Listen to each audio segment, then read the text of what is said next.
There you go, YouTube. Check it out. This is the Buick Envista. I put a nice little purple lining around the dash for my wife. Very simple to do. Just slide it inside the crevices, but that's what it looks like. Not just purple. This has like 7 different colors, but I figure I'd leave this nice purple because that's her favorite color. She does have an option to change it to different colors. All right, I'll give you an update. Since I made the video, she drove it and she really liked the color at first. She changed it to the blue because it matches the seat trim, the Santorini blue.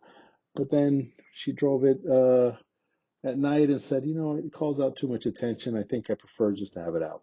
So can you please take it out? So I removed it, but I did like it. I thought it was cool, and we'll keep doing more little things to see if I can get away with putting stuff on her car that she'll like. Hopefully, I think it was cool, but anyways, we'll try again. We'll try something else.